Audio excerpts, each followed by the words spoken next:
What up? What up? It's your boy 410 back in the building. You know what time it is? It's that Throwback Thursday edition, Hip Hop 4123. You know, glad to have y'all back in the building. But before we get into our Throwback Thursday, y'all know what y'all gotta do. Go to that page, 410 Josh, hip hop _4123. Hit that subscribe button. Like, share, comment, interact with me, chop it up, hit me on the inbox. You know, you got some recommendations, music, anything you want to talk about, you know, suggestions, you know, I'm open to hear them. So, we back for our Throwback Thursday edition, 2 classic albums from a male and a female. And I got 2 very, very iconic and pioneer groups that I think everybody in the world knows about. The only way, even if you're not a hip hop fan, there's no way you don't know these 2, you know, iconic groups because their impact goes even beyond hip hop. So the first one we're going to get into is a legendary hip hop group, Salt-N-Pepa. We're going with their 3rd album called Black's Magic that dropped March 19th, 1990. This was one of those albums that was very pivotal for their career. Like it just changed their trajectory. They was already, you know, in the books when they came out. But Black's Magic was, I think, what took them to, you know, superstardom, even, you know, almost crossover in the pop world. Not that the album was pop, don't get me wrong, but they gained a much wider audience. So the album Black's Magic, the first time I heard about it, I actually heard about this through my mother. My mother was, she was doing her hair or something. And I heard the song Express Yourself. That's one of their biggest singles. And I just was, you know, bobbing my head as a little kid to the record. And one thing that I really respect about Salt-N-Pepa is that they were a real self-empowerment, you know, group for women, telling them about, you know, promoting, you know, positivity, you know, about, you know, how you carry yourself, you know, respect yourself, and that will make men, you know, in society respect you. And, you know, even as a kid, it's like they were saying something, but, you know, they could still rap, you know. So you had Salt, Pepper, Spinderella. And as my mother was playing it, I was listening to it. I'm like, okay, it's a nice little bop to it, you know. And it was something I could dance to. You know, as a little kid, you just going to dance to whatever it is, you know, up tempo that'll keep your attention. So I was listening to it, and then my mother actually brought the tape. And she started, you know, when we were riding the car, go different places, she would just pop it in the tape deck. This is, you know, if you younger than, you know, 30, you probably don't remember when, you know, when cassette tapes was in every car. So, I mean, you had records, you know, you had Express Yourself. You had Let's Talk About Sex. You had Doper Than Dope. You had Independent. You had Do You Like Me? You know, they just had hit after hit after hit after hit on that album. It, you know, and the thing about, you know, Salt-N-Pepa with their cultural impact is that if you really look at the dynamics of that group, you know, the three girl group, they really opened the door for so many other artists. You know, every artist after them, solo or group, you know, was directly influenced by Salt-N-Pepa. Even, you know, from the Lil' Kims, the Foxy Browns, you know, it just was like they really opened. Missy Elliott, the Brat, everybody came after Salt-N-Pepa. I even will go as far as to say that cultural impact spans outside of music, with their crossover appeal. I think if you didn't have Salt and Pepper, you wouldn't have a Destiny's Child, or you wouldn't even have a TLC, because they were it. Like, you didn't have a bigger hip hop group than them. Black's Magic Success, the album actually went platinum. And the album is crazy because it's actually 33 years old. You think about that. The album came out in 1990, and the cultural impact is still with this day. Even if you look at just on the internet, how a lot of females are now promoting body positivity and, you know, not being ashamed of how they look and, you know, how they carry themselves. And I'm not talking about the fake deep ones, but I'm talking about the ones that really want to promote their, you know, the positivity in their life. You know, if you feeling insecure or you just not, you know, too sure about yourself, Salt and Pepper really blew the door off the hinges. And I think that's how we, you know, got them today, because it's not too many groups, you can really say, that really promote that and like really stick to it. So, and as far as where they are now, they do a lot of touring. The last time they toured, I think they had a world tour, like a Legends World Tour, where it was Salt and Pepper, Vanilla Ice, MC Hammer, Slick Rick, and you know, they had a couple solo shows, and every one of their solo shows sold out worldwide. Like, they literally sold out. To this day, they can go on tour and sell out a crowd and sell out any venue, and they're going to rock. So you got to, you know, give our respect and our flowers to Salt and Pepper, because they really like open the doors for literally all female artists. The next group we got to get into, I mean, this group really needs no explanation. They don't need any introduction. They don't need any explanation. You know who they are just by these three letters: NWA. NWA, Niggas with Attitude, straight out of Compton. This album dropped August 8th, 1988.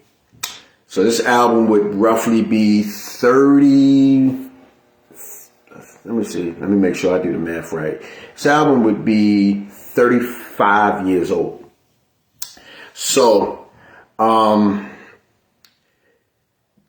mean, the first time I heard NWA, I think I was around my aunt's house, and I just heard, you know, it just, you know, guys playing it on the block. They were actually playing Straight Outta Compton. And I heard it, and of course, like, you know, as a little kid, you know, around other adults, this was back in the late 80s, you know, you rapping to lyrics, you know, that got cursing in it, you know, the old head's going to check you. But, you know, I was listening to it, and I just thought, like, man, these guys are hard. Like, Straight Outta Compton, the crazy motherfucker named Ice Cube from the gang called Niggas with Attitude. And it was just like, oh, I want to be like him. But that was, I mean, you know, Straight Outta Compton is like the Bible for street music. Like, gangster rap, hardcore rap, street rap, whatever you want to call it, that is the Bible. Like, I mean, Ice Cube probably wrote the most prolific song of all time on that album, Fuck the Police, because it literally gave everybody their freedom of speech in music. Like, you know, before that, record companies didn't want to put out albums that, you know, had explicit lyrics or, you know, vulgarity or any type of controversy on it. I mean, if you just look at the album cover, you got 5 young black men in a circle with Eazy-E with a gun pointing down at the ground. Like, I'm sure every record company looked at that and it was like, you're kidding, right? You really think we're going to put this out? And they did. They absolutely did. So, I mean, you got everything from Straight Outta Compton, Fuck the Police, Gangsta Gangsta, Express Yourself. I mean, parental advisory is needed. the list goes on. I mean, it's hard to even put, Quiet on the Set. It's hard to even really explain like their impact, because it's so vast. And again, it goes beyond hip hop. You got everybody from Kid Rock, Guns N' Roses, hell, even Alice Cooper gave them their respect. NWA, I mean, Ice Cube, Dr. Dre, Eazy-E, MC Ren, DJ Yella, DOC, Arabian Night. I mean, it's like their cultural impact is, they are the group that gave hip hop its freedom of speech. And again, that album, Straight Outta Compton, is the Bible for gangster music. Without NWA having success with Straight Outta Compton, which by the way went, I think, triple double or triple platinum. I believe it's triple platinum. But without NWA, Straight Outta Compton, selling what it sold and doing what it did, I don't think to this day, I think we'd have probably just entered the era where you can actually say what you want on records and it's going to sell. I mean, Fuck the Police was so prolific. The vice president at the time, Dan Quayle, had actually called the label and actually tried to have them remove the record. The FBI was coming after them. They would be going to shows and they'd be going to perform, and venues would tell them you could perform anything but that record. And guess what? When they performed that record, the crowd went, ah! They just go berserk. It's not even, you can't have an NWA show without that record. I guarantee you, if there's an NWA reunion show, that record's getting performed. Might be the first record. To give you a personal story about this. 2016, I went to Afropunk in New York, in Brooklyn, and I got to see Ice Cube live perform, and he absolutely played that record. He did Straight Outta Compton, and he did Fuck the Police. So, and what's crazy also is, on Straight Outta Compton, Eazy-E's verse is my favorite. That one bar, feel a little gust of wind and I'm jetting, believe a memory, no one to be forgetting. It's like, even though he didn't write that rhyme, it's like the hardest rhyme in that song, And Eazy-E had that voice that just stood out. The minute he talked, you knew who he was. You didn't have to guess, you didn't have to think about it. His voice just said it alone. Where are they now? Rest in peace, Eazy-E. He's everybody knows he passed away in '95. I think we're coming up on the 30th anniversary of his death. Ice Cube, still out here. Everybody knows he owns the Big Three basketball league. He had a hell of a career in the movie business, a hell of a career in the music business, and I believe he's still working on music. Dr. Dre, everybody knows what Dr. Dre's done. I mean, Dr. Dre has just done legendary things after legendary things. He had a legendary career with NWA. Prior to that, he had a legendary career with the World Class Wrecking Crew, then a legendary career with NWA, then a legendary career with Death Row, then another legendary career with Aftermath, and then had a legendary business career with Beats by Dre. So Dre literally has ascended legendary status every time, since he's been in the game. Dre has never digressed. MC Ren, he did have one album back in the 90s, the Villain in Black, which I actually liked. But he hasn't been dropping much music. Not sure, he might be doing some things behind the scene. DJ Yella, he actually went in the porn business for a while. So I'm sure he made a lot of money in there, doing, production behind the scenes. DOC, everybody know he had a horrific car accident that messed up his voice. But he did get to put out one project, which is a classic album.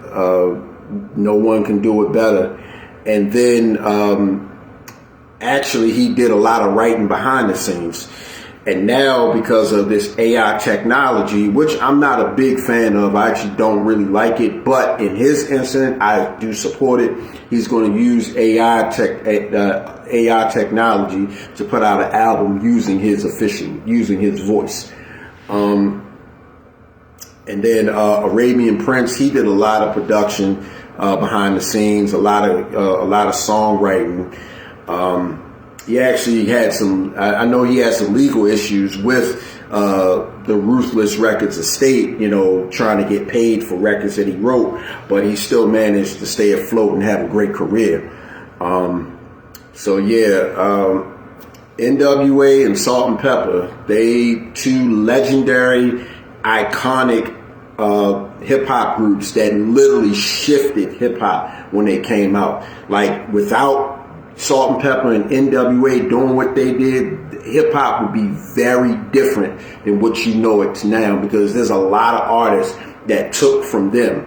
I would damn near say more than 50% of hip hop, it was influenced by those two groups.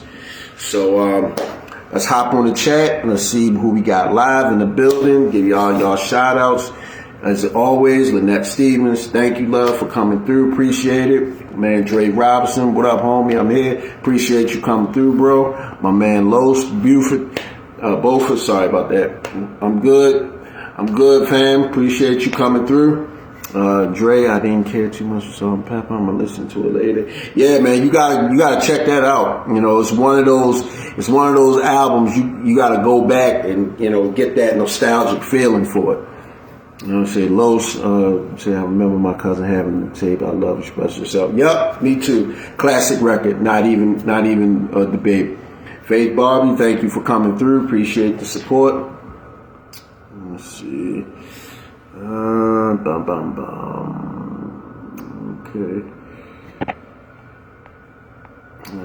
Hold on. Alright. My man Antoine Jukes, appreciate you coming through, little bro. See, Lynette, Fuck the Police is a classic. Absolutely, Fuck the Police is a classic. Not even a debate. Like I said, Fuck the Police, I think without that record, you would not be able to be controversial in your lyrics. Yes, you had the 2 Live Crews and everything, but Fuck the Police was attacking the establishment. So without that record, Fuck the Police is a super duper uber classic. Let's see, Dre, Ice-T had a song Cop Killer also. Absolutely. Definitely had Cop Killer, Cop Killer was definitely up there, but I think Fuck the Police was it's the 3 words everybody was saying how they felt. Alright, my man Rome, MCHP, appreciate you coming through, bro. Okay. So it looked like everybody came through. So I appreciate everybody coming out for Throwback Thursday on Hip Hop 4123. Your boy 410. Y'all know I'm going to be back tomorrow with them Friday releases and reviews. So make sure, again, you go subscribe to my YouTube channel, 410 Josh, Hip Hop _4123. I will catch y'all tomorrow for the Friday releases and reviews. Peace.